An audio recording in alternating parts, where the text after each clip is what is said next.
Welcome to the Speak Your Piece podcast. My name is Ian McNaughton, Big E here. Thank you very much for joining. Greatly appreciated. It is New Year's Eve. It's a New Year's Eve episode. I'm recording this on Wednesday afternoon. I got a little bit of time. My dog's not whining. He's sleeping at the moment, so I think I have a little bit of time to do a podcast, so I'm ecstatic about that. I am recording this at like 1 p.m. Pacific on New Year's Eve, so by the time you get to listen to this, it may not actually be relevant. Some of the stuff might have already happened, but still, I think, why not? Let's do an episode. Why not? Who cares? Just get an episode in. It's a free episode. You can't complain. You can't be upset. We got college football playoff quarterfinal games coming up the next couple days. The World Juniors have their final round robin games tonight. Their quarterfinals will go Friday in Minnesota.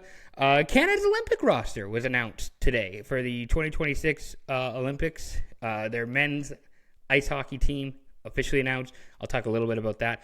I might at the end. You know what? I'll just do it now. I'll do it now. We have some stuff that we're going to announce here at Speak Your Piece. We're just trying to figure out when we want to announce it, how we want to announce it. There's going to be more content coming. So basically, maybe this is the announcement, I guess. There is more content coming, more podcasts, more videos. I do quite a bit of writing right now. You can check that out on my Substack. There's a link in our Instagram bio with all the stuff that we do. So go check it out. Go follow us on Instagram if you don't already, at SYP pod. All one word, all lowercase. You can check out all the stuff that we have done in the past. We've kind of been on hiatus. We got more stuff coming along the way. So stay tuned. Check it out. Tell your friends. Go subscribe to our YouTube channel. Follow us on Instagram. Check out my Substack. Those are really the main places that we work on. We'll have more stuff coming either probably next week sometime when we get a true proper announcement. But right now, it's just hold on, just wait. More stuff is coming. Please be patient. We thank you for all your support. It is greatly appreciated. Can't thank everybody who watches, listens, reads enough. It's amazing. And I can't wait to do more. I can't wait to show more and show what we got coming up down the line in terms of content going into 2026. Really looking forward to it. So stay tuned.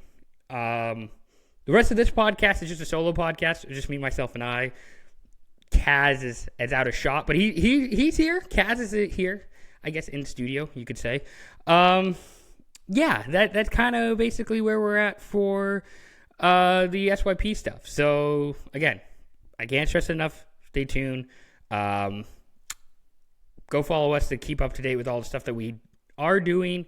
And we will announce all the stuff that we're going to be doing as well, the new stuff coming up. So we're looking forward to it. Let's get into it. College football playoff. Quarterfinals. First game tonight, the Cotton Bowl.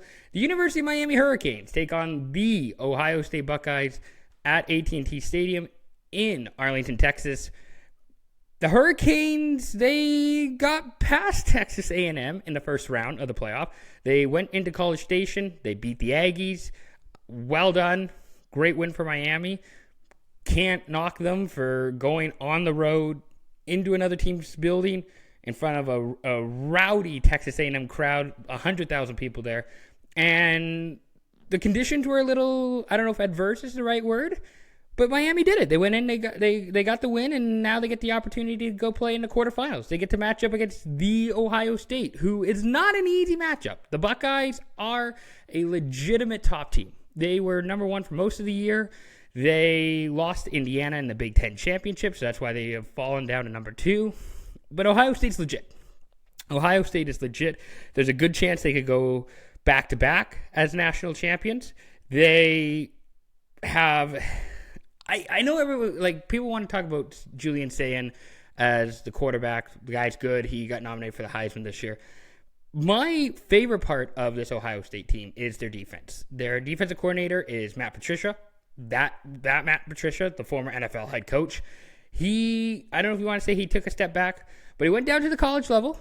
He became a defensive coordinator for one of the top programs in college football. And he's taking some of his NFL stuff, and he is, I don't know about simplifying it, but he's basically making it college ready. He's making it college suitable. And if you combine those schemes, if you combine that knowledge, the schemes, the work that Patricia has put in with the talent of the Ohio State defense, incredible talent. I am blanking on their safety. I want to say Caleb Downs. The Ohio State has the best safety, arguably one of the best defensive players in college football this year. Caleb Downs, I believe, is the safety who is legit. He is an NFL guy, and he is probably going to be the top non-quarterback pick in this draft. Might even be number one, depending on how it all plays out. But Ohio State is legitimate on both sides of the ball. They will mess you up defensively, and they will take advantage of you on offense. That's how good this team is. They can beat you in many different ways. They are not one-dimensional. They are anything but that. And that's going to be tough for Miami, Miami is a step down. I don't think Carson Beck is on Julian Sagan's level. I don't think Mario Cristobal, who is the Hurricanes head coach, is on the same level as Ryan Day or Matt Patricia, for that matter. So Miami's got some work cut out for them. I think Ohio State will win this probably by 2 touchdowns at least. Miami, I think, will try and make it close. They might, hang around for the first half, but I don't see Miami go into full 60 with Ohio State. I don't think they'll keep up. I really doubt it. But who knows? Stranger things have happened. So I'm going to take the Buckeyes over Miami. Still should be a really fun game. I'm watching that. I'm probably going to flip back and forth between that game and the Canada World Juniors game tonight. That's kind of my New Year's Eve plans. Oregon playing Texas Tech in the Orange Bowl in Miami. The tickets for those games, the Miami Hurricanes Ohio State game and Oregon Texas Tech, both cheap. Like, you can get in there, I think, for like, I want to say $75 or under. Like, it's cheap get-in price. Like, I would be interested if I had the finances and the interest to go to Texas or Florida right now. But point is, if you are in that area, go. These should be fun games, especially Oregon Texas Tech. That is a really fun game. I almost want to call it my favorite game of the quarterfinal. I am a little bit skeptical of Oregon going across the country, literally corner to corner, going down to Miami, playing at a 9 a.m. Oregon time kickoff. It's going to be noon in Miami, of course, but that's not easy. That is not an easy trek for Oregon. And they get to go and play the Texas Tech Red Raiders, who Texas Tech is, I still think, a step down from Indiana and Ohio State. I still would put them just slightly behind those teams. But Texas Tech is still a good team. Their linebackers specifically, I am curious to see how they match up against Oregon's offense. Jacob Rodriguez is the guy to know on Texas Tech. He is going to lead the way. I think if Texas Tech can get past Oregon, he's going to have a big say in that. He's going to be a big reason why. The Red Raiders, I don't know. It's a close game. I think Texas Tech will win. I feel like they should win. But Oregon, the thing with Oregon is that they have the best unit, I would argue, in this game between Oregon's offense or Oregon's defense. Texas Tech's offense or Texas Tech defense. Oregon's offense is probably the best unit of those four, and Texas Tech defense is number 2. But I think Oregon's offense is the best unit in this game. I feel like they should win. I feel like they should beat Texas Tech, but for whatever reason, I'm leaning on Texas Tech's defense. I'm leaning on the fact that offense sells tickets, defense wins championships. Combine it with, again, the travel for Oregon, going all the way down to Miami, playing at a 9 a.m. kickoff. Oregon time. I know it's in Miami. It's going to be noon in Miami, but it's going to feel like 9 a.m. And it's New Year's Day. I can't get that out of my head. And even though, again, I love Oregon's offense, I think Dante Moore, the quarterback at Oregon, is fantastic. I hope he stays another year. I think another year under his belt in the Oregon offense will do him well. I know Oregon lost their offensive coordinator. Will Stein, I believe, is now the new head coach at the University of Kentucky. But I hope Dante stays. I think even if they don't win this game, it's all right. If Dante comes back, I think they have a lot of returning guys. Oregon should still be competitive next season. Texas Tech, this kind of feels like a must-win. They poured a lot of money via NIL into this team. They have a lot more at stake than Oregon does.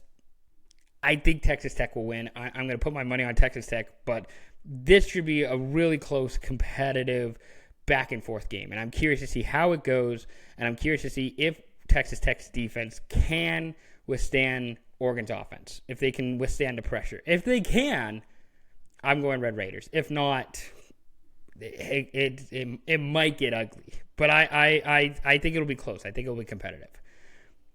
That leads us to the Rose Bowl. The Rose Bowl this year features the University of Alabama taking on Indiana University.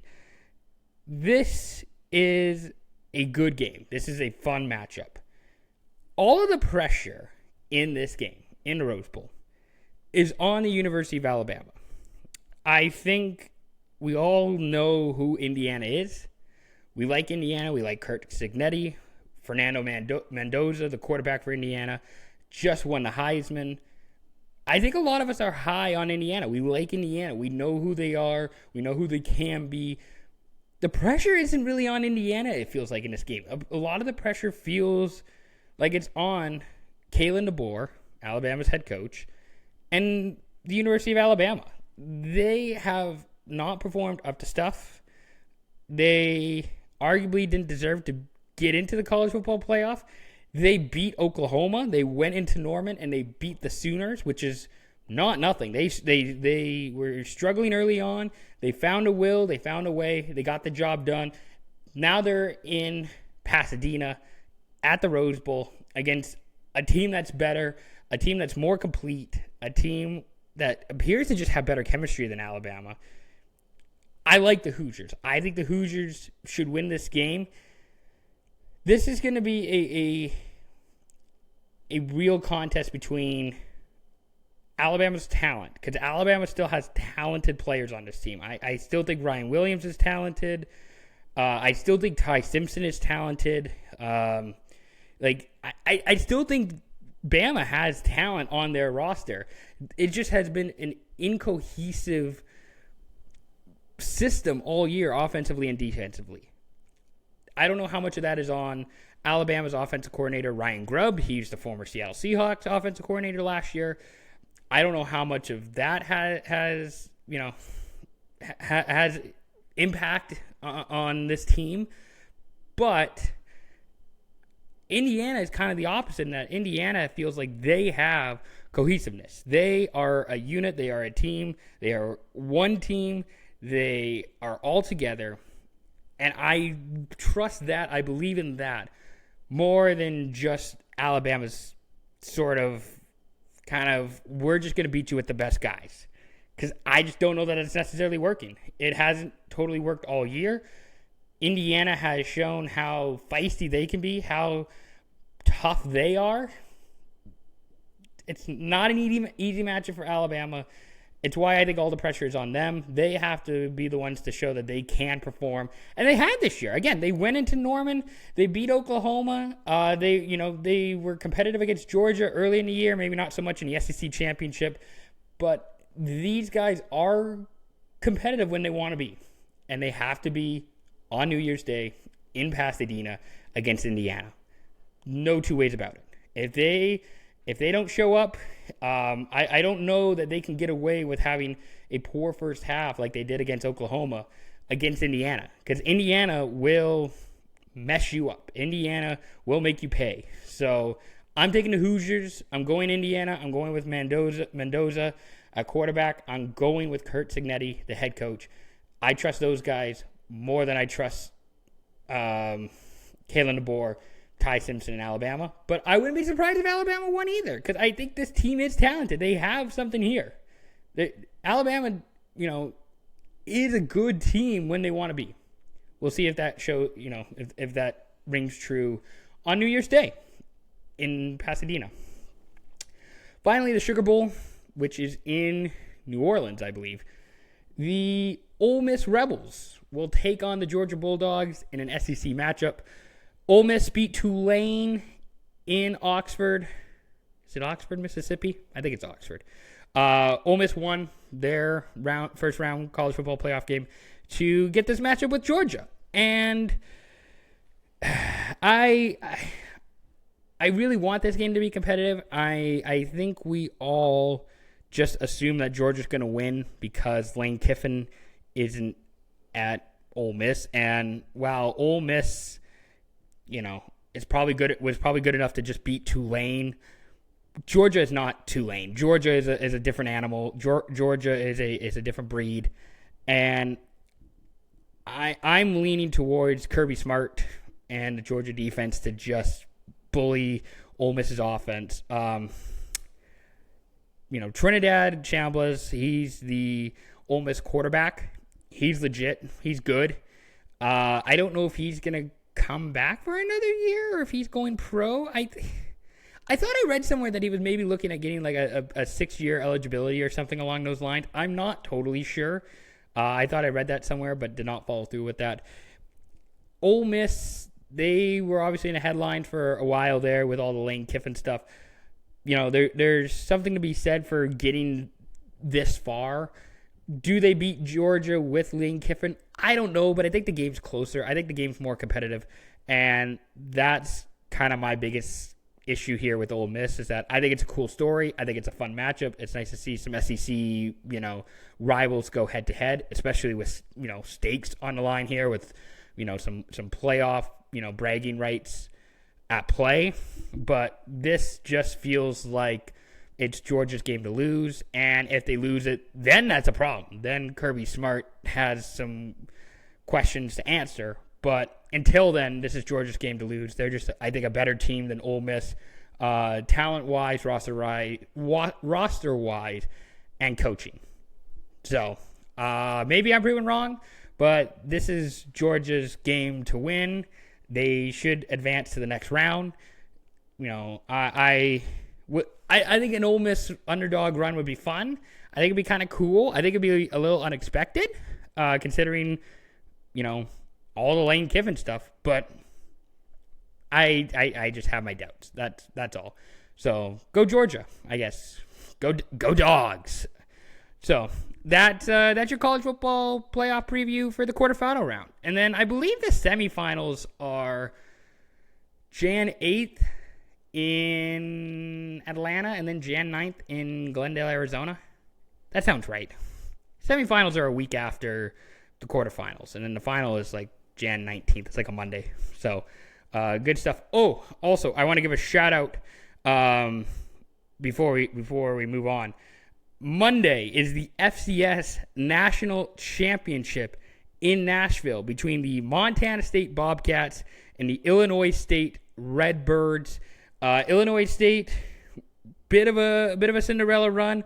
I don't think anybody thought they'd get this far. Montana State is the top team. I think they have 2 more wins than Illinois State this year. Montana State, I think, is like 10-point, two touchdown favorites against Illinois State. I'm rooting for Montana State, but I know there are some people who are going to be rooting for Illinois State. I don't know how many people from Illinois are making the drive down to Nashville, but that's going to be a fun game on Monday night. Tune in. Check that out. That's going to be a really good FCS matchup. Montana State had to beat their in-state rivals, Montana, twice. They beat Montana in the regular season and then beat Montana State in the semifinals to get to this point. So kudos to Montana State winning both of their Brawl of the Wild games. I'm rooting for Montana State. Really cool school, really cool program. But I know some people are rooting for Illinois State, so I just wanted to give a quick shout-out, quick recognition to the FCS championship game Monday night in Nashville. Illinois State, Montana State. Watch it, tune in, check it out. All right, World Juniors. USA Sweden is going to start at 3 p.m. Pacific. I think it's like 5:30 or 5 o'clock? 5 o'clock. 5 o'clock in Minnesota. They're playing at Grand Casino Arena in St. Paul, home of the Minnesota Wild and the Minnesota Frost. So USA looking good. Sweden looking good. This is a game to decide the top team in Group A. We already know the quarterfinal spots, or I guess slots for some of these teams. Sweden will play in the first game on Friday, which is at noon Pacific, 2 p.m. I believe was the time on that. Maybe it was 11. Anyway, Sweden's playing the first quarterfinals game on Friday. The U.S. is playing at 3 o'clock Pacific, 5 o'clock Central on Friday, and then Canada will be playing at 5:30 Pacific, 7:30 Central at Mariucci. That's going to be the last quarterfinal game. We don't know because, or at least I don't know at this time, at the time of recording, who Canada will be playing or who the U.S. will be playing or who Sweden's playing. I don't know any of the matchups. I just know the slots of when they're all supposed to play on Friday. Sweden's looked really good. Really impressed with Sweden. I think the U.S. has looked really good. I think the U.S. is kind of playing USA hockey, if that makes sense. They have their identity. They've been going along with it this whole tournament. Struggled maybe a little bit against Switzerland, or Switzerland put up a better fight than expected. But the U.S. has looked really good. They look like favorites. Canada has been kind of frustrating. Their last game was the 9-1 win over Denmark. I was really impressed with Gavin McKenna. I thought he turned it up a little bit. I thought he finally had that mentality that the superstars need to have of, fuck this, I'm just going to dominate. And he did. He's like, nobody can stop me. I'm Gavin McKenna. I can do whatever I want. I can shoot the puck anywhere. I can pass the puck anywhere. I can do whatever I want. I'm him. That's essentially what McKenna was saying, and I think he showed that. I hope he carries that mentality over, not just because, hey, these are, Danish players. I can do anything I want against these guys. He can do anything he wants against any of these other defenders. I hope he shows that against Finland. I think McKenna, if this is the coming out party for Gavin McKenna in terms of solidifying himself as the number one prospect in the upcoming draft, good for him. I think that's what the superstars do. That's what the top players do. Keaton Verhoff, I thought, looked good in his first game against Denmark. He looked really, really good. I don't know if he's going to start again today, but, Verhoff can skate. He can make plays. He's not afraid to try things. I liked his game. It might be his only game of the tournament, but he looked really good. And, Stenberg of Sweden, he is also in the running for first overall. He looks fantastic. He's been playing really well for Sweden. So, lots of top guys. My big issue or big takeaway so far from this tournament has been kind of Team Canada and their lack of identity, or their lack of kind of, team chemistry. These guys, and I know they beat Denmark 9-1. I don't know how much you can read into that game, but even that game, I thought there were still a couple poor passes, just throwing the puck into empty open ice. And I know sometimes you can, but it seems like with Canada, they just throw the puck away and thinking a guy's there or a teammate's there that they're making a pass to, and they just turn the puck over. I thought there's been too much of that. Their defensive chemistry in the first couple games was a little bit iffy, I thought. I thought the defense could have looked a little bit better. And I don't know if that is the man coverage that Dale Hunter's been playing. Mike Johnson mentioned that on the broadcast. I don't know if that's the reason. I don't know if they are just missing stuff, if they're just not as good, I guess, as we think they should be. Zane Parek's been incredible as a puck-moving offensive guy. Zane Parek's been incredible, but defensively, I think there's been a little bit more to be desired from this group. My favorite D pair has been Keyshawn Aitchison and Ben Danford. I really like those guys together, especially. They have been great. Danford had a really bad high sticking penalty against Latvia. I don't know if anybody saw. Maybe he did, maybe he didn't, where he got beat by a Latvian and then basically swung around and whipped his stick right into the Latvian guy's face, causing so much blood. definitely a 4-minute penalty and definitely something you can't do when you've been beat, but he did it. But otherwise, Danford and Aitchison, I really like as a pairing. They seem to be pretty good. I don't know if it's just the defensive scheme that's been hurting Canada. I'm not sure. So we'll see if Canada can figure it out tonight against Finland and do the rest of the quarterfinals, semifinals into the gold medal game. Lots to look forward to still in this World Junior Tournament. It's been a really fun tournament so far. Kudos, again, Latvia has been really fun to watch. Slovakia has been actually a little bit more competitive than I think some people thought. It's been a good tournament. It's been a really fun tournament, really competitive, and, some high-scoring games too, which you got to love. So we'll see how the World Juniors go tonight. Again, end of the round robin on New Year's Eve. Quarterfinals Friday in Minnesota. And then Canada's Olympic roster was announced today. And Tom Wilson's on it. Macklin Celebrini's on it. Drew Doughty's on it. Darcy Kemper's on it. Logan Thompson's on it. So far, the early results are, I kind of like it. I kind of like where Canada's at. I wish Bedard was on the team, but I don't know if he's healthy enough to be on the team. I wish he would have been, a guy that Canada looked at, but maybe he's just not healthy. So, because I think he is on injured reserve still. Not LTIR, but I think he's on injured reserve. Anyways, Bedard, I wish he was on it. That's probably my only major complaint. I mean, I would have loved to have seen Bedard. Matthew Schaefer is a guy I would have loved to see, but, Schaefer will get his time. It's kind of cool that Drew Doughty gets an opportunity, one last crack at it, to get a gold. That's not nothing. That should be exciting. But I think that's kind of the thing with, this Olympic roster is that we look at all of the things of I would have done this, I would have done that. Sure, but I still think it's a good team. I still think it's Canada at the Olympics. They should be the team to beat. I like that they made changes in net. They kept Binnington, which I think they should after their, Four Nations win. You give the guy a chance. If he doesn't do well, hey, here's two guys who we think can outplay you, because Aiden Hill and Sam Montembeault have not had great years so far. Here are two guys who have had decent years, and we trust them. So that's fine by me.